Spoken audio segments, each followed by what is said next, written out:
pour voir en fait la similitude des façons de penser que l'on peut rencontrer chez les gens de science, chez les gens de Torah. En tout cas, beaucoup plus qu'une similitude, et la deuxième partie du titre le dit, pour voir que il ne s'agit pas de deux domaines de connaissance ou de deux domaines de pensée qui se rencontrent parfois ou qui ont, comme diraient les mathématiciens, une certaine intersection, mais il s'agit pas de deux domaines. On est obligé de dire science et Torah parce que tout au long de l'histoire, on a toujours vu des articles de ce genre-là. Les girafes et la Torah, la philosophie et la Torah, l'astronomie et la Torah, c'est toujours comme ça qu'on s'exprime, parce qu'on ne sait pas trop faire autrement. Mais on va voir que le trait d'union est en fait la chose la plus importante dans ce domaine d'étude, dans ce domaine de pensée. Puisque nous avons quelques problèmes, faisons pivoter. On va faire un petit tour dans les siècles passés pour rencontrer un certain nombre d'anciens. Pour la plupart d'ailleurs, ceux que je vais présenter dans un premier temps ne sont pas juifs. Ce sont des scientifiques ou des penseurs dans différents domaines. Et un des plus connus, c'est Galilée, qui est très connu pour avoir dit cette fameuse phrase « Et pourtant elle tourne » à la fin de son procès dans lequel il avait été condamné, bien qu'il se soit rétracté de son soutien à un modèle dans lequel la Terre tourne autour du Soleil, ce qui avait mis l'Église catholique en fureur, disant que c'était de l'hérésie. Il n'était pas le premier à le dire, puisque c'est le système de Copernic dont on parle, et qu'avant lui, il y avait eu d'autres personnes qui en avaient parlé, comme Giordano Bruno. Giordano Bruno a une vie beaucoup plus agitée que celle de Galilée, une vie qui était faite de pas mal de révoltes contre les dogmes de l'Église, y compris contre les dogmes d'autres écoles chrétiennes comme l'Église luthérienne ou l'Église calviniste, dont il s'est fait exclure de la même façon. Mais toujours est-il que lui est allé jusqu'au bout de ses idées et qu'il s'est laissé condamner à mort, il a été brûlé vif. Certains ont émis des doutes sur ce supplice, peut-être n'était-ce qu'un mythe. D'autres chercheurs pensent avoir trouvé des preuves concrètes que ça a bien existé. Mais toujours est-il que Galilée n'a pas été le premier, mais bon, c'est celui qui est resté probablement le plus célèbre. Et dans une lettre à Christine de Lorraine, il a dit que l'écriture sainte ne peut jamais mentir ou se tromper. Au contraire, ces écrits ont un caractère de vérité absolue et sont inviolables. J'ajouterai seulement que même si l'écriture sainte ne se trompe pas, certains de ses interprètes et de ses commentateurs peuvent se tromper de différentes façons. Il est connu que chez des penseurs chrétiens, il existe une forme d'infaillibilité, en particulier l'infaillibilité papale et puis les dogmes que l'Église avait énoncés de façon extrêmement forte. Et dans la bouche de Galilée, une phrase disant que les interprètes de l'Écriture sainte peuvent se tromper de différentes façons, c'était une phrase extrêmement difficile à accepter. Toujours est-il que ce que Galilée dit au début, l'Écriture sainte ne peut jamais mentir ou se tromper, c'est une façon de voir qui peut effectivement nous intéresser, à laquelle nous pouvons adhérer, le problème étant de savoir de quelle Écriture sainte il s'agit. Après lui, nous avons eu Darwin. Darwin est très connu et très souvent on ne veut pas en entendre parler dans les milieux les plus orthodoxes à cause de sa théorie de l'évolution, disant que nous ne descendons pas du singe et autres. Je n'ai pas l'intention de développer ce sujet-là, d'autant plus que, comme je l'ai dit plus tôt, beaucoup de gens pensent que le domaine qui s'appelle Science et Torah est composé essentiellement de deux sujets et celui-ci en est un. Je n'ai pas l'intention de le développer maintenant, simplement de voir que Darwin était une personnalité qui a quand même énoncé un certain nombre d'affirmations qui méritent qu'on les écoute. Et comme par exemple celle-ci, je me sens contraint de regarder la cause première comme dotée d'un esprit intelligent, en quelque façon analogue à celui de l'homme. Et je mérite d'être appelé théiste. Il est évident qu'une phrase comme celle-là ne peut qu'appeler nos commentaires plutôt défavorables, parce que si l'esprit intelligent dont il parle est analogue à celui de l'homme, prendre l'homme comme point de comparaison de tout ce qui peut exister, c'est exactement ce qui est écrit dans le livre de la Genèse, dans la première paracha dans Bereshit, quand Akadosh Baruch Hu dit « Hen Adam ke'achad mimenu lada'at tov vara », l'homme est, c'est difficile à traduire, mais on pourrait le traduire comme cela, l'homme se prend pour l'unique, c'est lui qui décide ce qui est le bien et le mal. C'est ce qu'on pourrait voir dans cette phrase-là, et il s'agit là donc apparemment d'une phrase à laquelle nous n'adhérerons pas. Pasteur, de son côté, a énoncé aussi un certain nombre d'idées qui peuvent être intéressantes. Je ne veux pas parler de son invention des vaccins, vraisemblablement d'ailleurs ce n'est pas lui qui a vraiment inventé le vaccin, mais peu importe, il y a contribué de façon extrêmement forte et il a contribué à l'avancement de la science et de la médecine de façon très importante et très efficace. Regardez cette phrase-là, d'un discours à l'Académie française. La notion de l'infini dans le monde, j'en vois partout l'inévitable expression. Par elle, le surnaturel est au fond de tous les cœurs. L'idée de Dieu est une forme de l'idée de l'infini.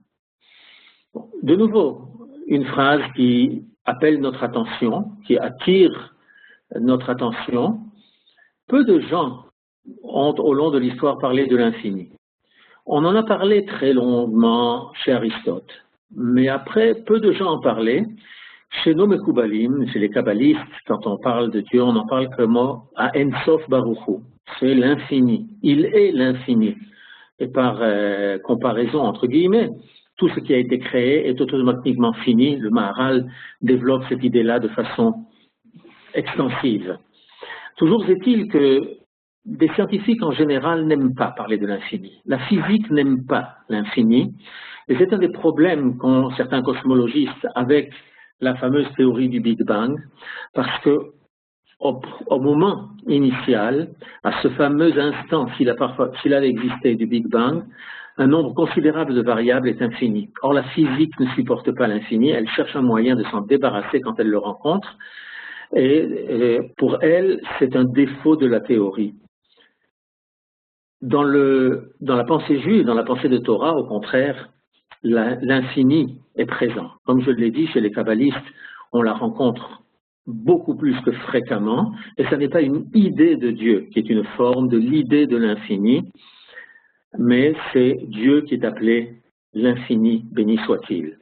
Chez Aristote, il y avait deux formes d'infini, on en reparlera une autre fois, pas forcément ce soir, mais il distinguait l'infini qu'il appelait infini potentiel et l'infini qu'il appelait infini actuel. Ça a des influences sur les chercheurs en éducation mathématique de nos jours, parce que ces notions d'infini apparaissent en mathématiques, je veux dire, pas en physique ils n'aiment pas ça, mais quelquefois ils n'ont pas le choix. En mathématiques, elle apparaît et on a besoin d'appréhender ces notions-là avec cette distinction d'un infini potentiel, qui est un infini vers lequel on peut s'avancer, vers lequel on peut progresser, mais que l'on n'atteint jamais, un peu dans le sens du verset Shuva Israël ad Hashem Elokecha, Israël retourne, fait Shuva vers l'Éternel ton Dieu, et les sages posent la question, est-ce que l'on peut atteindre Dieu ou est-ce qu'on ne peut pas l'atteindre? Et la réponse est on ne peut pas l'atteindre. Toujours est-il qu'il reste toujours du chemin à faire, on a là devant nous un infini potentiel, on en reparlera une autre fois, de la même façon que l'on reparlera une autre fois d'infini actuel aussi. Une grande figure du XXe siècle, c'est l'abbé Georges Lemaître. L'abbé Georges Lemaître était donc un ecclésiastique belge, mais aussi un homme de science, un physicien. Il avait des relations soutenues avec Einstein et il a énormément contribué à l'élaboration des conséquences de la théorie de la relativité générale. Dans un colloque en 1936, il a dit la chose suivante. Lorsqu'il pense aux vérités de la foi, le chercheur chrétien sait que ses connaissances sur les microbes, les atomes ou les soleils ne lui seront ni un secours ni une gêne. Il peut donc aller librement de l'avant avec l'assurance que de sa recherche ne peut surgir aucun conflit réel avec sa foi. On a là une dichotomie complète. Il y a la science d'un côté et ce qu'il appelle la foi d'un autre côté. Aucun point de contact. Les deux peuvent aller chacun dans son domaine, chacun va dans sa direction, aucun point de contact. La recherche scientifique n'a rien à voir avec les pensées religieuses et donc il pouvait avoir une tranquillité parfaite à l'encontre de ce qui s'était passé à l'époque de Galilée où les affirmations scientifiques de Galilée dérangeaient fortement les dogmes de l'Église catholique, nous avons là un prêtre qui dit que ça n'a rien à voir l'un avec l'autre et donc on peut parfaitement s'occuper de science et il n'avait donc pas de problème avec des conséquences de la théorie de la relativité générale décrivant le cosmos et il était même un des contributeurs à la résolution dans certains cas des équations de la relativité générale décrivant un cosmos qui de toute façon était un cosmos infini et ce qui pouvait contredire les enseignements de l'Église dont il était issu, mais ça ne le dérangeait pas. On voit bien ici qu'il réalise une dichotomie complète. Alors, dans ce cas-là, où en est-on? Y a-t-il opposition entre des positions religieuses? Y a-t-il contradiction entre positions religieuses et options scientifiques? Dans beaucoup d'universités dans le monde, on rencontre ce genre de questions-là. Et je dois dire que lors d'une visite en Angleterre, à l'université de Cambridge, il y a 2 ans à peu près, j'avais rencontré des personnes qui, justement, se posaient ce genre de questions-là. Et ils avaient apposé une affiche invitant les étudiants à s'inscrire à un cycle de cours en ce qu'ils appelaient « religion et science ». Et les questions qu'ils posaient étaient d'excellentes questions. Je ne sais pas quelles réponses ils ont apportées. Je n'avais pas eu le temps d'aller écouter. J'étais là-bas simplement pour 1 jour et demi. Mais toujours est-il que les questions qu'ils posaient étaient de bonnes questions et qui étaient un peu en rapport avec y a-t-il une opposition, y a-t-il une contradiction entre certains enseignements, appelons-les religieux provisoirement, et des enseignements scientifiques. On voit ici que Jacques Goldberg, que certains d'entre vous peut-être connaissent de Paris ou d'ici, nous dit la chose suivante, c'est dans un livre qu'il a publié il y a quelques années, l'opposition entre le judaïsme qui repose sur la foi, qu'on pourrait qualifier d'expérimentale, d'une révélation il y a 3500 ans, ça tombe bien qu'on parle de cela puisqu'on est près de Shavuot. Donc l'opposition entre le judaïsme qui repose sur la foi, on pourrait qualifier d'expérimentale, d'une révélation il y a 3500 ans, et de la science qui serait établie sur des faits et des preuves rigoureuses, est totalement surfaite et même illusoire. La science est en effet fondée sur une certaine forme de foi. Premièrement, que notre perception du monde environnant nous permet d'obtenir une description fiable et réelle de la nature. Deuxièmement, que le monde est régi par des lois. Dans l'Antiquité, en fait jusqu'à la Renaissance, il n'existait pas d'attitude scientifique qui insistait sur l'observation de la nature, sur l'expérimentation. L'expérimentation est venue beaucoup plus tard. Chez les Grecs, ce qui pouvait se concevoir du point de vue intellectuel, c'était raisonnable et donc acceptable. Mais il n'était pas question d'observer de la façon dont Galilée l'a fait. Il a observé le ciel, il a même inventé la lunette astronomique. Et les scientifiques d'autres domaines de la même époque ont commencé à faire de la science d'observation et d'interprétation des résultats des observations. Et d'un autre côté, cette affirmation que le monde est régi par des lois, eh bien, rien n'était moins sûr jusqu'à leur époque. Et il existe encore quelques règles qui régissent l'attitude scientifique depuis cette époque-là. Une d'entre elles, par exemple, est le principe de simplicité. On cherche toujours la solution la plus simple aux problèmes que l'on peut rencontrer. De la même façon qu'on a cherché à prouver que le cosmos est homogène, qu'il est isotrope, c'est-à-dire que dans toutes les directions où on va l'observer, on va rencontrer les mêmes propriétés.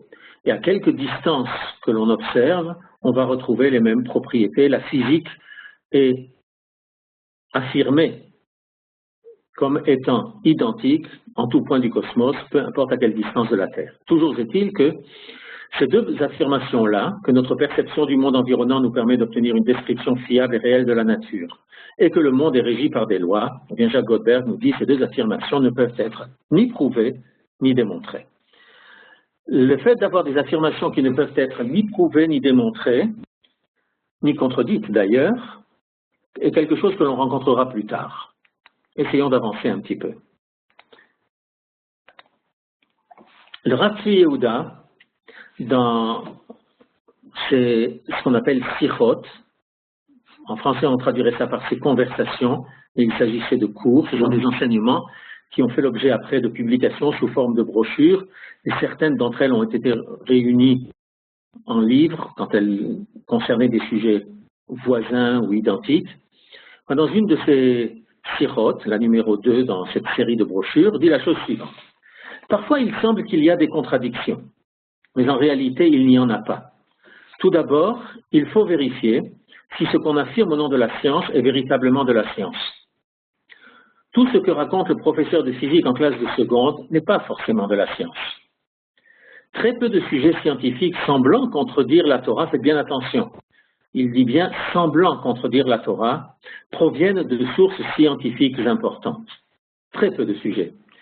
On rencontre un certain nombre de scientifiques de grande envergure qui essayent de traiter des sujets de Torah, mais très souvent on se rend compte qu'ils utilisent des sources de Torah qui sont incomplètes ou qu'ils ont mal comprises.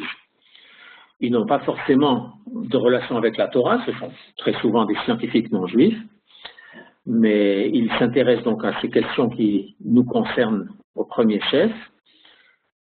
Mais il faut vraiment analyser soigneusement leur analyse à eux et leur réponse à eux aux sujets qui sont évoqués. Et on se rend compte que très souvent l'opposition, la contradiction qu'ils décrivent n'en est pas une.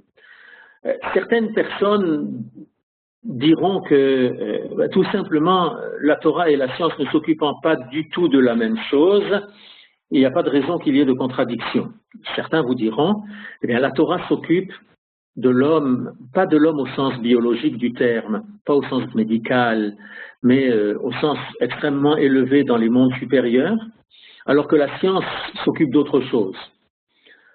D'autres vous diront, la Torah est là pour nous enseigner comment vivre. Elle est un enseignement, une source de vie, elle est là pour nous enseigner comment vivre. Elle décrit le monde, non pas pour le comment est-il, mais pourquoi est-il? Pourquoi est probablement en deux mots. Pourquoi le monde est-il là? Pourquoi avons-nous été créés? Et puisque l'un s'occupe simplement de décrire comment, et l'autre est là pour décrire lama, pourquoi, ou bien lema, pourquoi, dans quel but, ils ne se rencontrent pas. Et pourtant, va nous dire le Rav Yehuda, ça n'est pas cette distinction-là. Il n'y a pas de dichotomie. Que nous dit-il ensuite? D'un autre côté, il faut vérifier si tout ce qu'on dit au nom de la Torah est véritablement de la Torah. Une véritable compréhension de la Torah s'obtient par une étude profonde de l'intériorité de la Torah, ce qu'on appelle Pnimiyut à Torah. Et un jour comme aujourd'hui, où nous avons terminé les célébrations de la Hiloula de Rabbi Shimon Bar Yochai, qui lui-même nous a amené le Sefer HaZohar, et vraiment ce qu'on appelle Pnimiyut à Torah, Sodot à Torah, les secrets de la Torah. C'est d'une étude profonde de la Torah et de ses secrets que l'on pourra obtenir des réponses à un certain nombre de questions et que probablement on verra que les contradictions dont certains parlent, en réalité, ne sont pas là. Excusez-moi, il faut avancer. Voilà. De nouvelles conceptions scientifiques et culturelles conquièrent le monde. Tous ces développements sont d'origine divine. Les découvertes scientifiques et technologiques, ainsi que les nouveaux concepts philosophiques, tous proviennent de la façon dont Dieu dirige le monde. Et les principes de cette direction se révèlent génération après génération. Déjà à l'époque du Gaon de Vilna, il nous annonçait que sous peu allaient s'ouvrir toutes grandes les portes d'avancées scientifiques et d'avancées technologiques extrêmement importantes. Et le Gaon de Vilna décrivait ces choses-là à l'intérieur de sa description de processus eschatologiques, de tout le processus qui nous amène à la Géoula, cette Géoula qui a commencé, que nous voyons se développer sous nos yeux. Et nous voyons effectivement ces développements scientifiques qui nous permettent énormément de choses, aussi en direction de l'homme, pour permettre à l'homme d'être encore plus humain que ce qu'il était avant.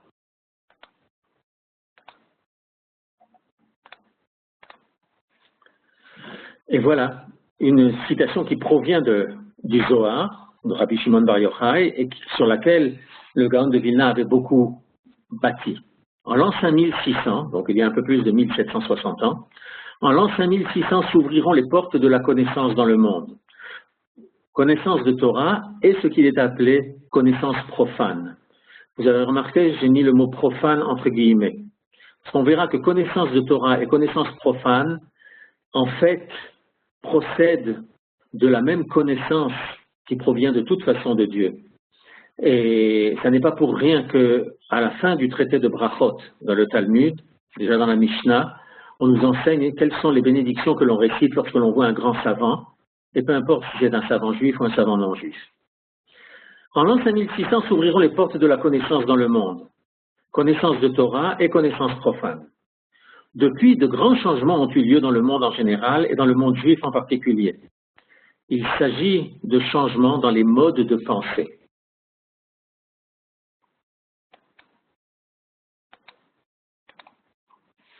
Nous allons voir maintenant un certain nombre d'exemples de différents domaines dans lesquels nous allons pouvoir un petit peu analyser une façon de penser.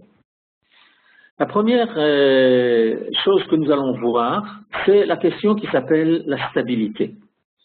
Nous entendons souvent parler de stabilité de régime politique, de stabilité de région du monde, ou d'instabilité, ou de... Bon, la politique du Moyen-Orient est suffisamment agitée pour qu'on nous parle souvent de stabilité ou d'instabilité dans différents pays autour de nous. Mais on peut parler de stabilité pour autre chose. Alors, parlons un peu de questions de stabilité. Ça nous est arrivé, j'imagine à tous, ça nous est arrivé de prendre l'avion. Mais avant de parler de prendre l'avion, et je ne veux pas évoquer de façon désagréable ce qui s'est passé avec cet avion qui s'est crashé il y a 1 mois et demi, je vais simplement vous poser une question. Imaginez que vous ayez un de ces ballons de baudruche qu'on gonfle quand on veut jouer avec des enfants ou quand on veut les accrocher sur des ficelles au-dessus de la salle où on va faire un anniversaire. On prend un ballon de baudruche et puis on décide qu'on va vouloir le lancer pour qu'il arrive chez quelqu'un de bien précis ou à un endroit bien précis dans la pièce. Simplement, on va enlever les doigts, ce qui va permettre d'ouvrir l'embouchure, l'air va sortir et va pousser le ballon. Nous avons tous fait ça et nous avons vu à quel point la trajectoire du ballon est chaotique. L'humanité a eu énormément de mal à maîtriser cette chose-là. Au début du siècle dernier, au début du XXe siècle, quand on a essayé de fabriquer des engins volants, eh bien, très souvent, ils s'écrasaient au sol. Quand les premiers inventeurs ont essayé d'inventer l'hélicoptère, ça ne marchait pas, parce que l'hélicoptère arrivait à se soulever, mais il tournait sur lui-même et finissait par s'écraser. À quel moment les premiers engins ont réussi à se stabiliser quand, au lieu d'avoir un seul rotor sur le toit de l'engin, on a eu l'idée de mettre un deuxième rotor, un rotor secondaire, tournant dans un plan perpendiculaire au rotor principal et provoquant une gêne à l'efficacité du rotor principal. En fait, on s'est aperçu que si on voulait assurer la stabilité du vol de quelque chose, eh bien, il fallait rajouter quelque chose qui empêche l'objet, l'engin volant, qui l'empêche d'avancer. C'est pour cela que, par exemple, dans les avions, vous pouvez le voir, je ne sais pas si vous voyez le curseur quand je montre quelque chose avec la souris, et si vous regardez ici, vous avez un hélicoptère avec le rotor principal, c'est celui qui assure la sustentation et la progression vers l'avant ou vers l'arrière. Et là, sur la queue, sur l'empennage, il y a un deuxième rotor qui provoque une gêne à l'avancement, mais qui du coup stabilise l'hélicoptère et lui permet d'avancer dans une direction bien définie. De la même façon, un missile qui est envoyé, s'il n'avait pas ces ailerons que l'on voit ici sur cette image, soit près de la tête, soit près de la queue, eh bien, son vol serait totalement instable et on ne pourrait pas le diriger vers la cible que l'on désire atteindre. Et de la même façon, un avion. Les ailes ne suffisent pas à le porter. Elles peuvent le porter, mais il faut la puissance des moteurs parce que le pouvoir de sustentation des ailes est insuffisant par rapport au poids de l'avion. Mais il est indispensable d'avoir sur la queue de l'avion une dérive et des ailerons qui permettent d'assurer une stabilisation de l'avion. Ce qui signifie qu'en fait, si on veut assurer la stabilité du vol d'un engin quel qu'il soit, il faut impérativement qu'il soit équipé non seulement de dispositifs lui permettant d'avancer, mais de dispositifs gênant la possibilité d'avancer, et c'est eux qui assurent la stabilité du système. Nous allons voir un autre exemple. Un autre exemple qui provient d'un domaine complètement différent. Cet exemple a été décrit dans les années 1930 par des scientifiques canadiens, et c'est une description d'un système qui s'appelle système prédateur-proie. Il y a peu de systèmes au monde qui sont formés de deux espèces et sans intervention d'espèces extérieures. Si on pense à la chaîne alimentaire dans les océans, le phytoplancton est mangé par le zooplancton qui est mangé par certaines petites espèces qui sont mangées par des poissons plus gros, qui sont mangées par des poissons plus gros, ainsi de suite, qui sont mangées par les baleines, lesquelles sont au sommet de la chaîne alimentaire si on fait exception des Japonais ou des Chinois qui mangent de la viande de baleine, peut-être les Norvégiens aussi. Et donc, en général, les systèmes prédateurs-proies sont des systèmes avec beaucoup plus d'espèces que celui que je vais vous décrire. Mais le système composé du lynx du Canada et des lièvres variables, vous savez, ces lièvres qui sont beiges en été et blancs en hiver, ce système est un système plus ou moins autonome. Les lynx ne cherchent comme proie que les lièvres variables, de toute façon, il n'y a pas grand-chose d'autre en hiver là-bas, et les lièvres n'ont pas d'autres prédateurs que les lynx, ces lièvres-là, dans les endroits où on les a étudiés. Si vous regardez bien les courbes qui sont affichées, la courbe verte est une courbe qui décrit l'évolution de la population des lièvres. Et la courbe rouge décrit l'évolution des populations de lynx, et vous voyez que c'est sur quelques dizaines d'années. En fait, comment les choses se passent-elles? Imaginez que les lynx mangent énormément de lièvres. La population de lynx est donc extrêmement bien portante et peut se développer. Mais le problème, c'est que ça fait diminuer la population de lièvres. Il arrivera un moment où il n'y aura plus assez à manger pour entretenir la population de lynx. Donc la population de lynx va commencer à dépérir, ce qui va permettre à la population de lynx de se reformer, de se recomposer. Du coup, il y aura de nouveau assez à manger pour les quelques lynx qui sont restés.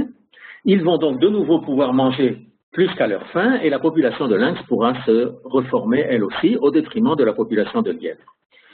En fait, c'est un peu ce genre de choses-là que décrivent ces courbes.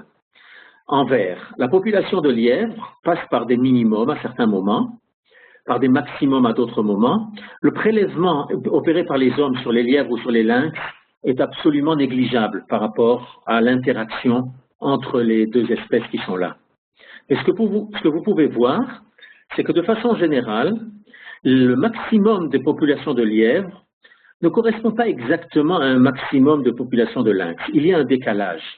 Après un maximum de population de lièvres, la population de lynx peut se reconstituer et son maximum apparaît plus tard, avec un décalage. De la même façon que les minimums apparaissent en général avec un certain décalage. Cette interaction entre deux espèces, entre un prédateur et une proie, ont été étudiées du point de vue mathématique pendant la Première Guerre mondiale par deux mathématiciens qui ne se connaissaient pas, un mathématicien polonais, Lotka, et un mathématicien italien, Volterra. Volterra était juif à ma connaissance, Lotka je ne suis pas sûr.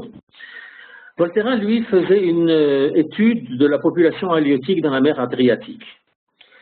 Et je vais vous montrer là un autre exemple qui ressemble à celui des lynx et des lièvres, c'est celui des renards et des lièvres dans un endroit plus ou moins imaginaire. Si vous regardez à droite, on a un graphe de l'évolution de la population des lièvres et un graphe de la population de renards, deux graphiques qui sont séparés, et on voit que les maximums ou les minimums sont en léger décalage les uns par rapport aux autres. Mais si on veut décrire la double population par une seule courbe, c'est la courbe qui est là à gauche. Sur l'axe horizontal, on décrit la population des lièvres. Sur l'axe vertical, on décrit la population des renards. Maintenant, placez votre doigt sur le point le plus haut de la courbe et faites-le passer vers la gauche. Au point le plus haut de la courbe, on a un maximum du nombre de renards.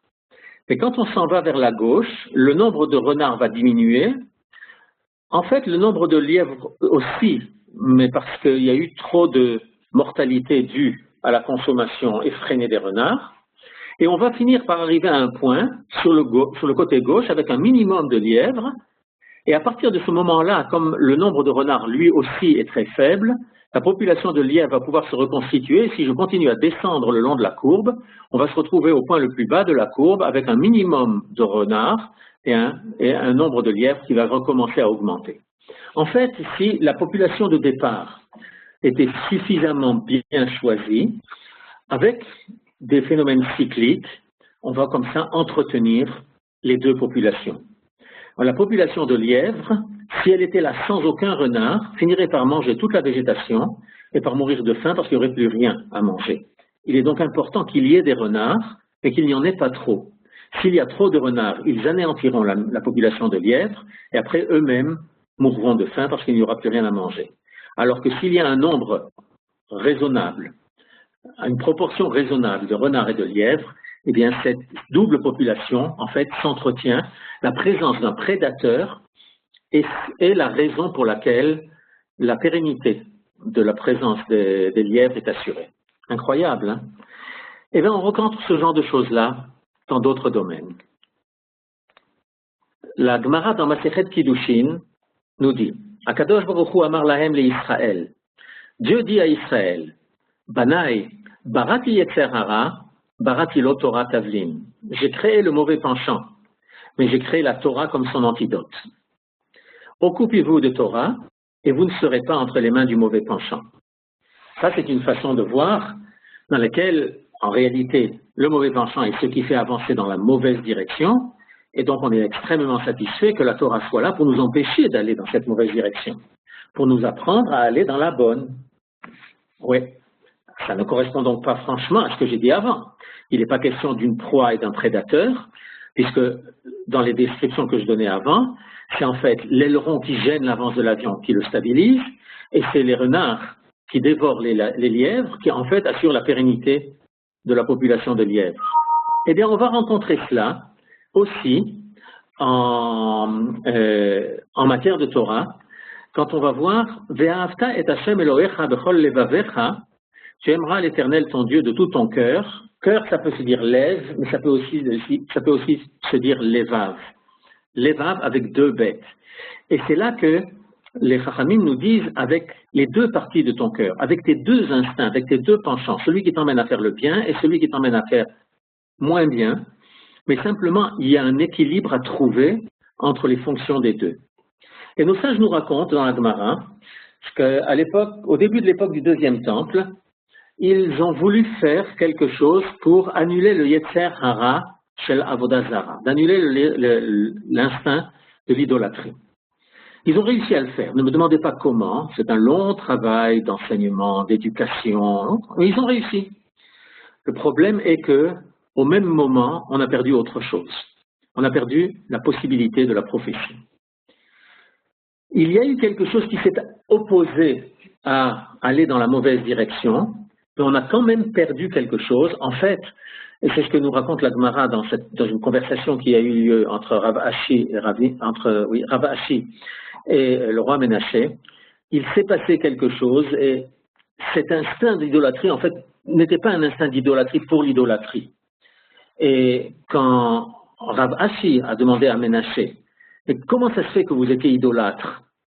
Il lui a répondu, Ata lo yodea ma ze yetzer. Tu ne sais pas ce que c'est que le yetzer. On le traduit par le penchant, bon penchant, mauvais penchant. Yetzer, c'est la même racine que la racine de créer. L'instinct d'idolâtrie provient quelquefois d'une volonté de création tellement forte qu'elle n'est absolument pas régulée. Il lui manque les garde-fous autour pour l'empêcher de délirer. Il y a eu d'autres pertes en ligne. Quand les Chachamim ont voulu annuler l'instinct, les mauvais instincts amenant aux relations sexuelles interdites, le résultat des courses a été, nous dit la Gemara, que le lendemain, il n'y avait même pas un seul œuf qui avait été pondu dans les poulaillers. Alors ils ont renoncé à cela. Ils sont revenus en arrière. Ce que l'on a gardé de ce qu'ils avaient réussi à faire, c'est que cet instinct-là, il n'existe pas entre le père et la fille ou entre la mère et le fils, une chose comme ça. Toujours est-il que pour assurer la stabilité de la création, on a en réalité besoin des deux. On a besoin de quelque chose du Yetzer Hatov qui nous pousse à faire de bonnes choses, et on a aussi besoin d'un petit peu de Yetzer Hara. En définitive, il y a un certain nombre de choses qui, si on n'avait pas un peu de Yetzer Hara, on ne les ferait pas. Si on ne mettait pas le nom du donateur sur le grand bâtiment, peut-être que le donateur n'aurait pas permis cette construction. Alors, se montrer, c'est quelquefois pas très bien, mais quelquefois ça permet de faire d'extrêmement bonnes choses. Et il faut savoir en profiter, savoir faire la part des choses et utiliser un phénomène qui pourrait s'opposer à l'avancement, mais qui permet de justement stabiliser cet avancement et de ne pas le faire de façon totalement désordonnée. La Gemara dans Masechet Chagiga nous dit la chose suivante. Dieu s'est présenté au patriarche, à Moïse, sous différents noms. Et une ou deux fois, il dit « Ani El Shaddai ». On connaît ce nom-là, d'ailleurs le nom de Shaddai, on le retrouve puisqu'il est écrit sur la mezouza, sur la partie extérieure de la mezouza, celle qu'on voit quand on entre. Et les Chachamim nous disent, Shaddai, ce sont les initiales de She'amar le Olamotai. Il a dit à son monde, ça suffit. Souvent on le comprend sous la forme, l'œuvre de la création a commencé à Bereshit, elle s'est développée, elle a avancé, elle a grandi pendant 6 jours, et puis après la création de l'homme, Dieu s'est arrêté. Et c'est comme ça qu'il a créé en fait le Shabbat. Dieu s'est arrêté, She'amar le Olamotai, ça suffit maintenant de t'étendre. Comme si on avait pu penser, par exemple, qu'après le Big Bang, le monde continue à se développer, il y a un moment d'inflation extrêmement rapide, et on voit qu'aujourd'hui le monde continue à se développer et que l'expansion de l'univers est un fait plus ou moins avéré, du moins la communauté scientifique est d'accord pour dire que c'est un phénomène qui existe. Et qu'est-ce que ça veut dire donc ce She'amar le Olamotai? Eh bien, c'est que Akadosh Baruch Hu a mis des garde-fous. Il a dit à son monde, tu ne peux pas faire ce qui te vient à l'esprit, tu ne peux pas te développer n'importe comment, tu ne peux pas faire n'importe quoi, mais regarde bien, sois stable, eh bien, il va falloir quelque chose qui dise, Dai, ça suffit. Tu t'arrêtes là, tu ne vas pas plus loin, on place des bornes, et on le sait bien d'ailleurs, les éducateurs nous le disent, si on ne place pas de limites à l'action des enfants, eh bien, les enfants vont faire n'importe quoi, et c'est comme ça que souvent on fabrique de futurs délinquants. Il faut savoir mettre des limites, et c'est ce qu'a fait Dieu, il a placé des limites à sa création, afin de permettre à sa création d'être stable, et à nous permettre à nous d'avancer. Je vais vous proposer maintenant un autre domaine, ou plutôt plusieurs autres questions, qui vont nous montrer que la pensée scientifique et la pensée de Torah suivent le même cheminement très très souvent. C'est celui des questions que j'ai appelées questions indécidables. Probablement cette partie-là de mon discours ne sera pas du goût des journalistes.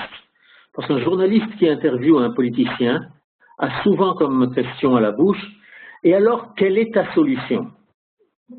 Le sous-entendu est qu'un problème a toujours une solution.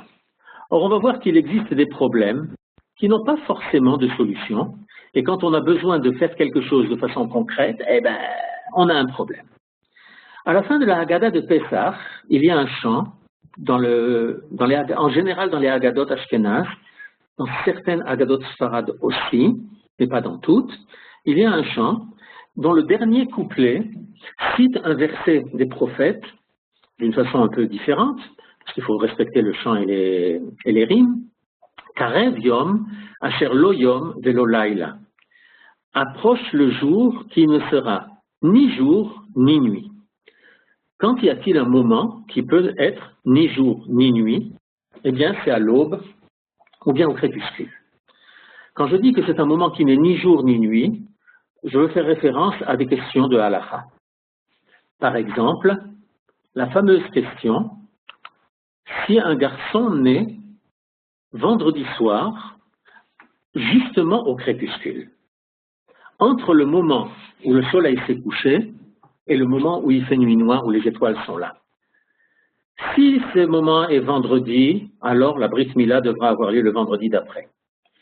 Si ce moment fait partie déjà de Shabbat, alors la Brit Mila devra avoir lieu le Shabbat, sous condition évidemment que le garçon soit né de façon naturelle, pas par césarienne.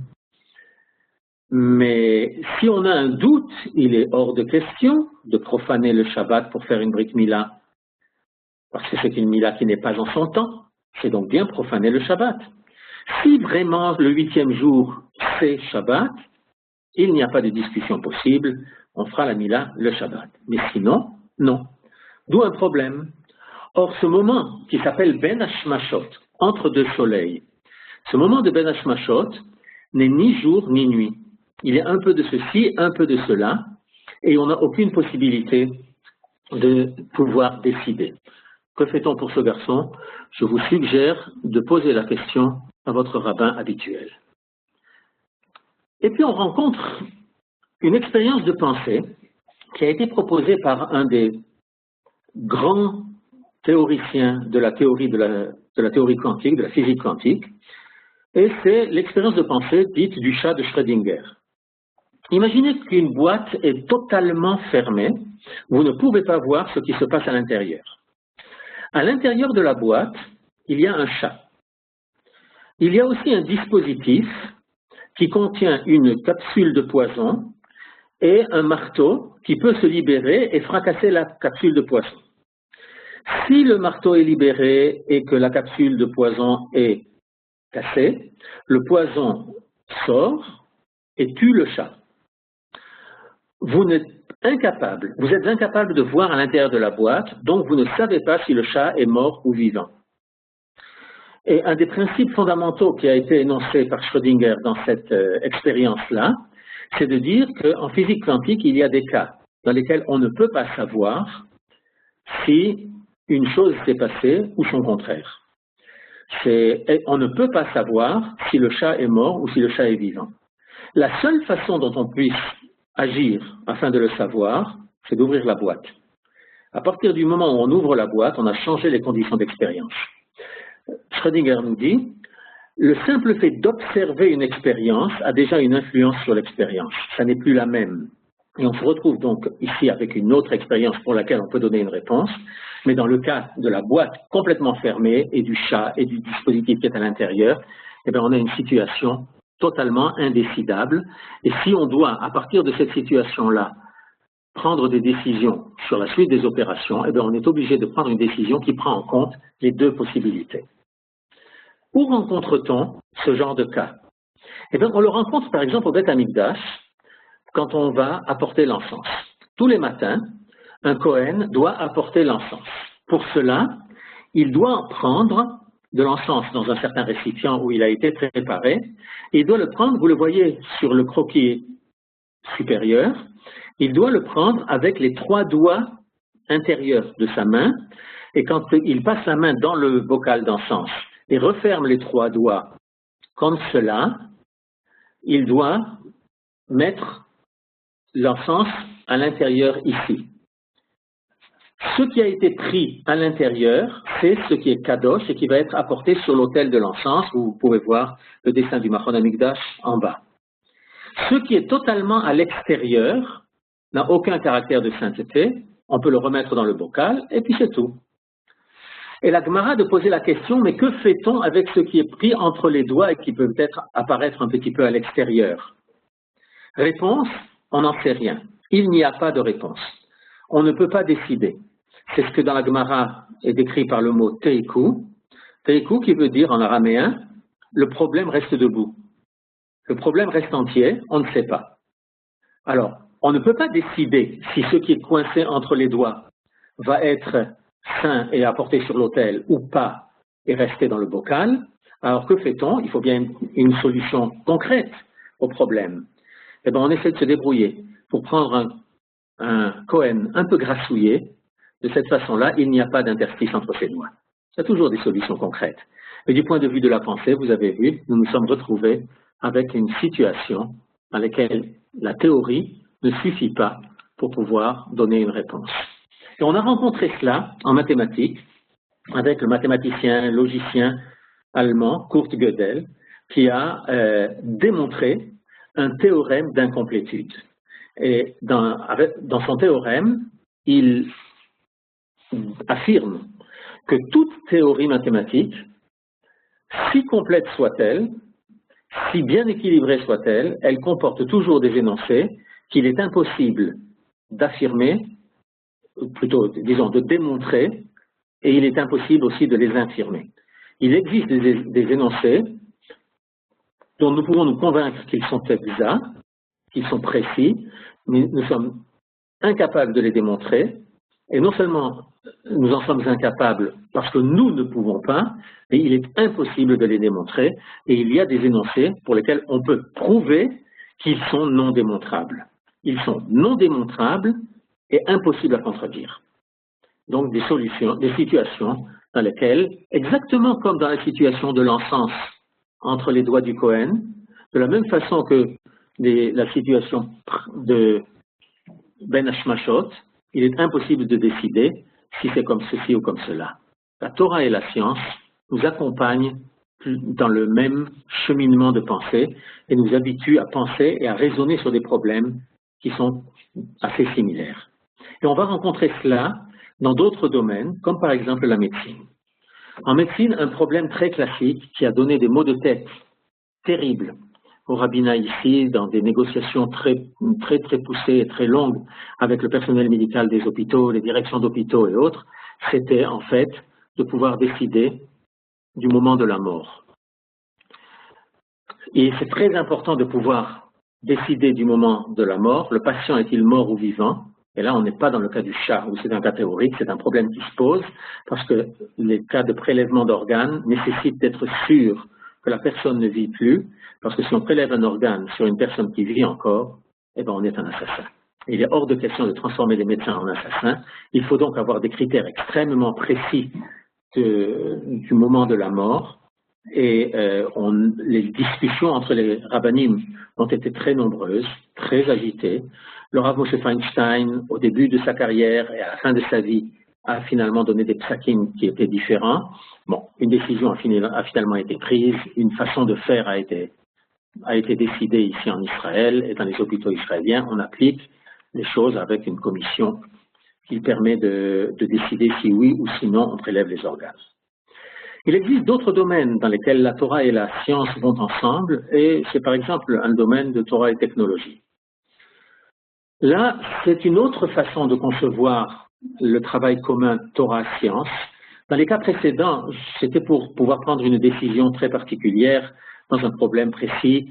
C'était une façon de penser, c'était une façon de concevoir le monde, et dans les prochains cours, on verra d'autres situations, certaines qui sont plus concrètes, d'autres qui sont plus du domaine de comment voir le monde, comment le concevoir, essayer de le comprendre à un niveau plus élevé du point de vue spirituel.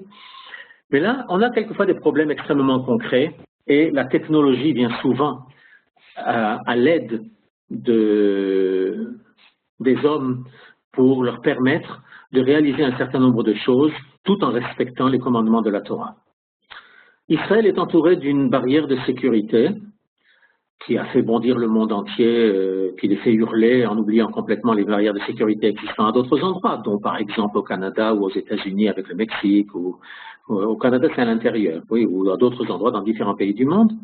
Enfin bon, on a donc une barrière de sécurité à un certain nombre d'endroits, et par-ci, par-là, il y a un portail, afin de pouvoir franchir la barrière, parce que la barrière passe quelquefois à des endroits qui séparent une partie de la population des champs qu'elle travaille. Il faut donc pouvoir ouvrir les portails pour permettre à la population d'y aller.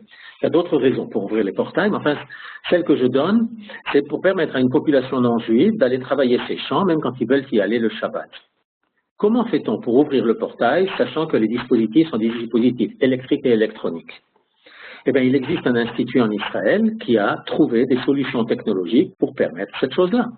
De la même façon que des solutions technologiques ont été trouvées pour ce qui s'appelle l'ascenseur de Shabbat ou pour d'autres domaines.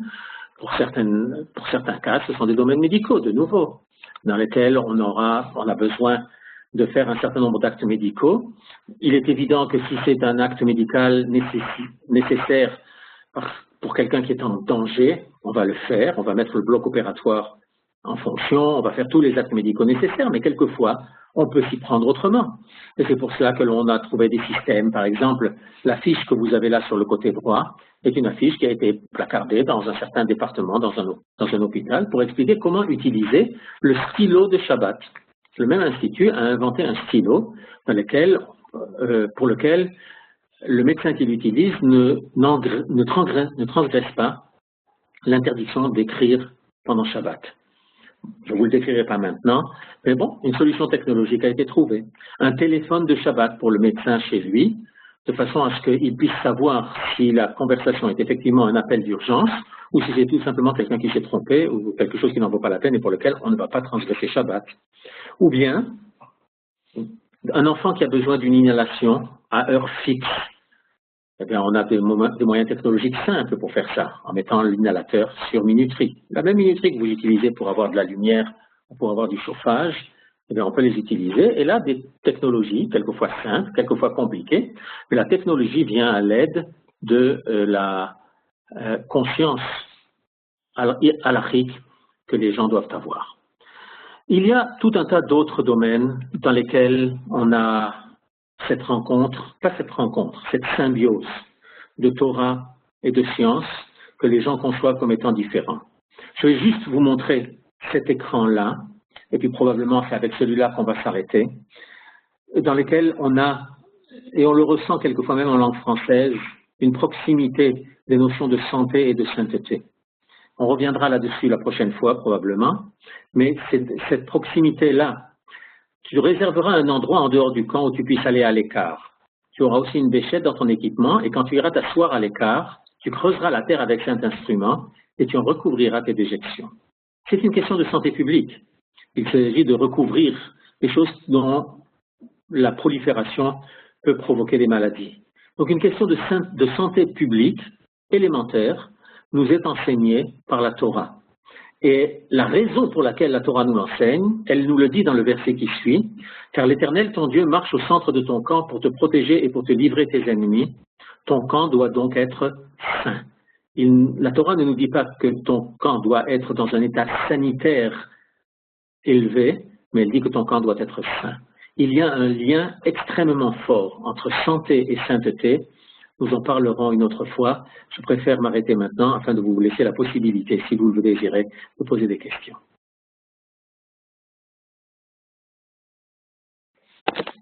Merci beaucoup, Toda Rabba. Effectivement, s'il y a des questions, les participants, moi j'ai déjà vu pendant la conférence quelques remarques, questions sur le chat, si vous arrivez à le voir.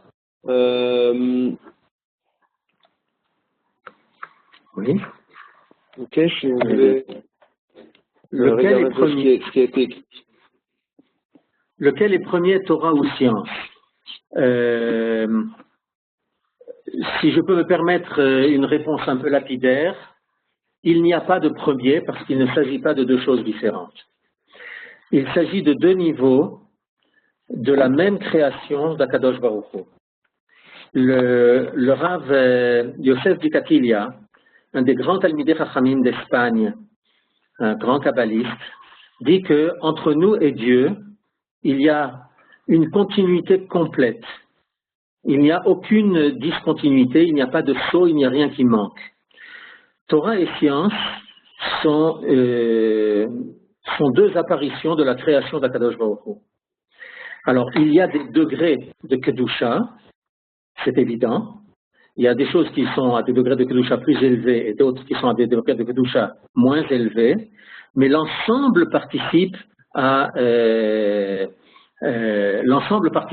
la même création et de la même volonté du Créateur. On verra dans une autre conférence ce que la Gemara nous dit à ce sujet-là. Je vous montrerai une Gemara dans Masechet Shabbat et je vous montrerai ce que le Maharal dit à ce sujet. Et à ce moment-là, probablement, ou bien vous recevrez une réponse à votre question, ou bien probablement vous renoncerez à la question. Maintenant, pour la question de Sarah, quand vous dites un peu comme les épidémies et les guerres chez les hommes, à quelle partie de ce que j'ai raconté faites-vous référence? Je ne sais. probablement au fait aux choses qui s'opposent à l'avancement. C'est vrai que quand il y a des épidémies ou quand il y a des guerres, ça diminue la population mondiale. C'est une façon assez désagréable de diminuer la population mondiale. Malgré tout, il y a quelquefois des phénomènes positifs qui se passent dans ces périodes-là. Le Rav Kook en parle dans Oroth, et dans un paragraphe qu'il a écrit pendant la Première Guerre mondiale. Ce serait trop long de vous rapporter maintenant ce que le Rav Kook a écrit et de le commenter. Peut-être qu'on pourra le faire une autre fois, encore qu'il ne s'agit pas vraiment de Torah et sciences là-bas. C'est vrai, mais j'aurais tendance à dire que si je pense que, a priori, il faut savoir fabriquer des ailerons pour assurer la stabilité de l'avion, je suis prêt à renoncer aux épidémies. Enfin, pour la question de Paul Haddad, on parle beaucoup en ce moment d'un interrupteur pour Shabbat. Je ne sais pas de quel interrupteur vous parlez. Il y a énormément de développements qui se font pour des dispositifs permettant certaines interventions, si c'est à l'armée, si c'est dans les hôpitaux, pour faire certaines interventions qui peut-être ne justifieraient pas complètement qu'on transgresse le Shabbat et permettent de le faire quand même. Je ne sais pas de quel interrupteur vous parlez. Si vous voulez, envoyez-moi même un message en privé et j'essaierai de voir de quoi il est question et de vous donner une réponse. Par hasard, je pense que ça qui fait référence. J'ai lu récemment un article. Il y a effectivement un interrupteur que l'on peut donc mettre à la place de l'interrupteur normal qu'on a chez soi pour la lumière, par exemple, qui fait que le tout se passe d'une façon indirecte et avec un certain délai, qui, à ma surprise ici, permettrait de le faire pas dans les hôpitaux ou à l'armée, mais vraiment milchatrila, donc a priori pour tout le monde. Quelque chose, je touché à ce que vous décrivez, le son que j'entends, ça décrit la façon de penser de ce qu'on appelle du Machon Tzomet. L'Institut Tzomet est dirigé par le Rav Rosen, qui d'ailleurs est un diplômé des premières années du Machon Lev. C'est sa façon de développer les choses, donc je peux le comprendre. C'est le même principe sur lequel il a développé un microphone qui n'a été adopté par personne, et il a développé des systèmes justement pour l'ouverture des portails dans la barrière de sécurité qui, eux, ont été adoptés. Effectivement. Ok, voilà. S'il y a encore des questions, des commentaires, évidemment, je vous invite à le faire. J'espère pendant les semaines qui suivent, comme ça, doucement, que de plus en plus de gens se sentent à l'aise de participer. Vous pouvez aussi à tout temps ouvrir votre micro en cliquant sur le micro rouge près de votre nom et parler si vous préférez le faire de cette façon-là. Alors, je vous remercie énormément pour le suivi vraiment passionnant, très intéressant, tous ces parallèles, avec la présentation très structurée. Ça donne vraiment un grand appétit pour les semaines à suivre. Alors vraiment un grand merci et Bezrat Hashem à la semaine prochaine. Et entre-temps, Shabbat Shalom à tous. Et voilà, à très bientôt. Shabbat Shalom à tout le monde. Au revoir. Au revoir.